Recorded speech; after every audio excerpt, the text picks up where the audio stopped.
All right, welcome. Today we're doing a complete forensic analysis, a really deep dive into just one single powerful verse from the Qur'an.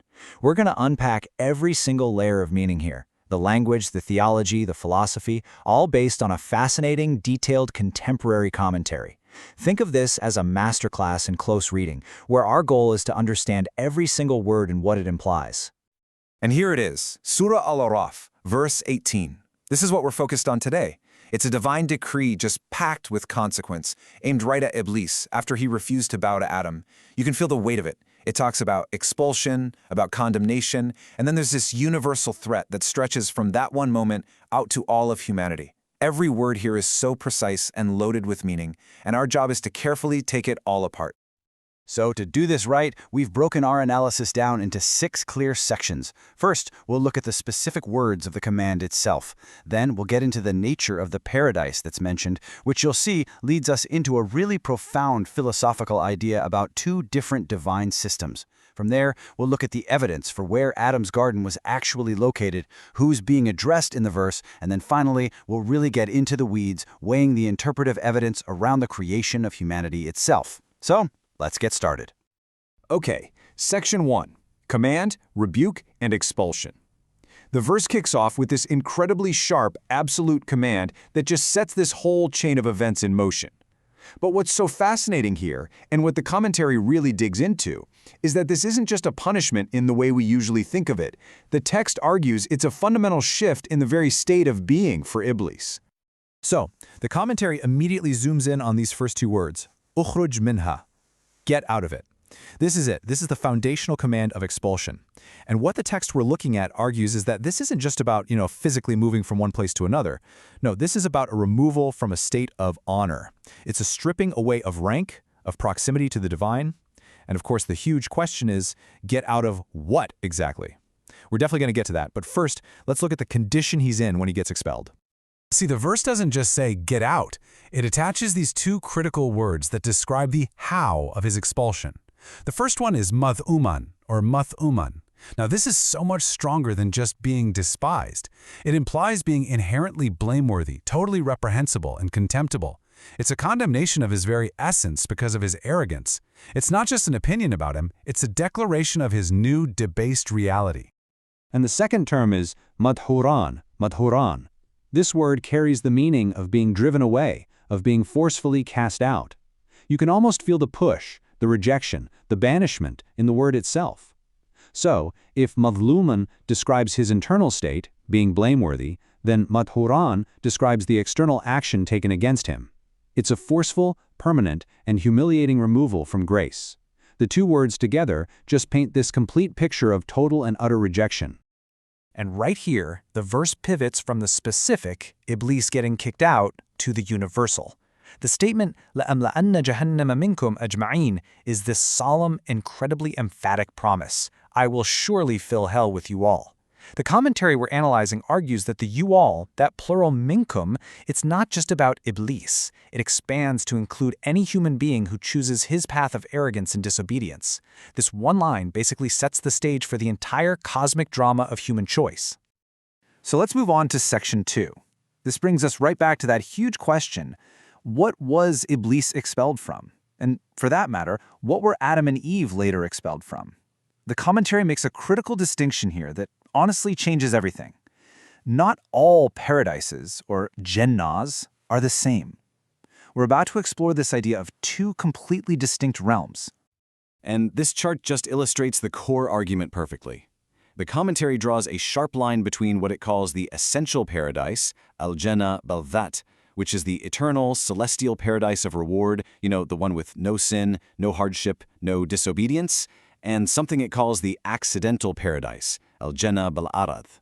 This second one is described as a worldly garden, an earthly home, designed for trial and testing. It was temporary. And it was a place where divine commands could be and were disobeyed. This distinction is the absolute key to understanding the whole narrative. So, the takeaway here, the central point according to this interpretation, is this. Adam was never in the eternal, celestial heaven to begin with. His garden was an earthly paradise, a special, prepared place on this planet, set up for him as a place of trial. This completely reframes the fall, It's not a fall from heaven down to earth. It's a change of condition on earth. It's a really profound interpretive shift, and it has massive implications for how we understand human origins and our purpose here.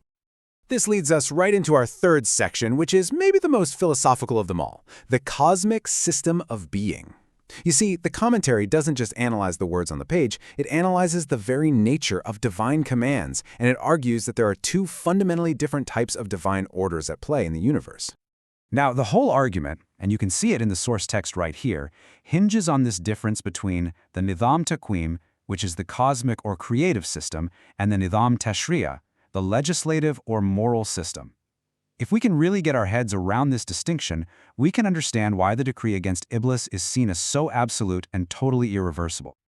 Okay, so let's really break this down, because this is a huge philosophical point. On one side, you've got the legislative system, the Tashri'. This is the world of morality and law that we're all pretty familiar with, right? The do this, don't do that guides our actions. And in this system, you have free will. You can choose to obey or disobey.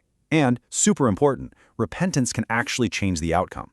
But then you have the cosmic system, the Taqween, and this is on a whole other level. This isn't about telling you how to behave. This is about creating reality itself. Its commands are acts of creation. You know, the famous be, kun fayakunu, be, and it is. So when a Taqweeni command like this is given, it's not a rule you can choose to follow. It's a fundamental change to the very fabric of existence. Disobeying isn't just not allowed, it's literally metaphysically impossible.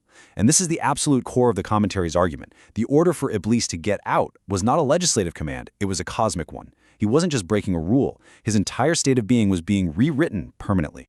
Now that we've kind of established the philosophical possibility of an earthly garden, Section 4 is all about the evidence.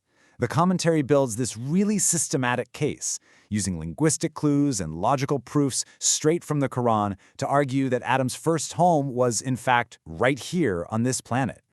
So a key piece of linguistic evidence is the word that's used for their expulsion from the garden, ihbitu, which means descend.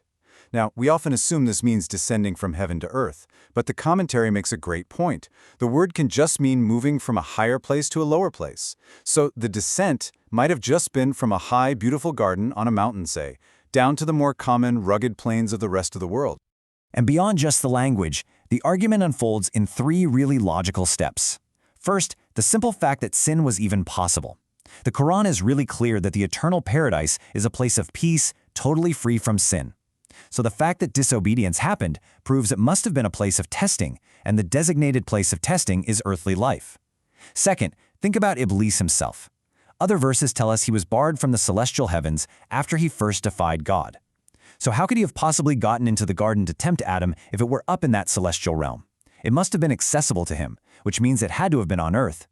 And third, look at the consequences of eating from that tree. Struggle, toil, mortality. These are all the defining features of life on earth, not the eternal afterlife. Okay, moving on to Section 5. We're going back to that last part of the verse, I will surely fill hell with you all. This section gets into a really fascinating question. Who exactly does this plural, you all, refer to? And this opens up a pretty complex discussion about the creation of Adam and, maybe most contentiously, the creation of Eve. So who is the you here? The minkum? Is it just talking about Adam, Eve, and Iblis? Or is it all of humanity and all of the jinn? The interpretation here is really precise, and it sets the stage for everything that comes next. The commentary suggests that the address is to the Nawa, which means the species, or the kind.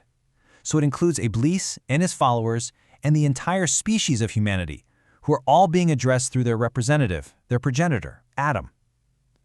This makes Adam more than just an individual. He becomes the archetype for all humans.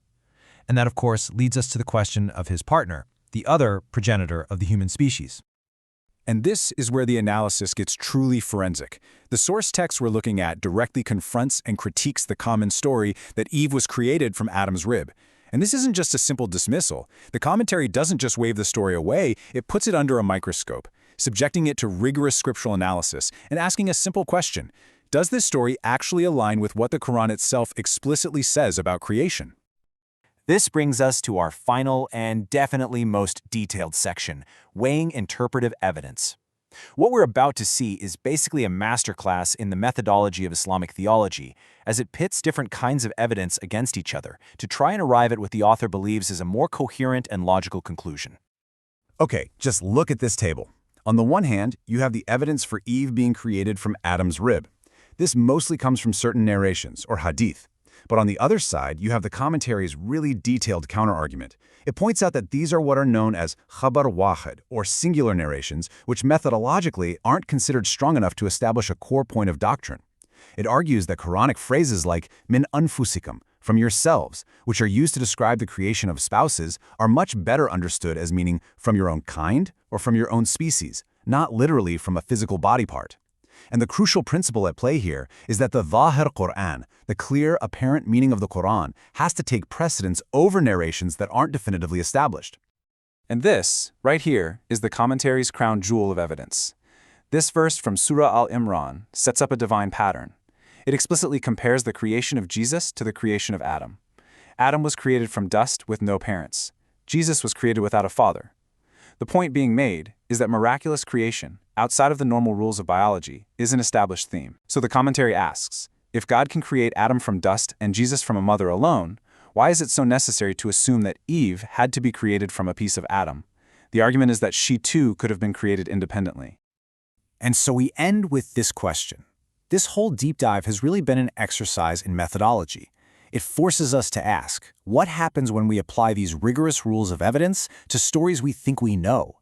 How does our understanding change when we prioritize the primary, definitive text of the Quran over secondary, non-definitive narrations? This analysis of just one single verse ultimately becomes a profound exploration of how we derive meaning and how we build belief itself.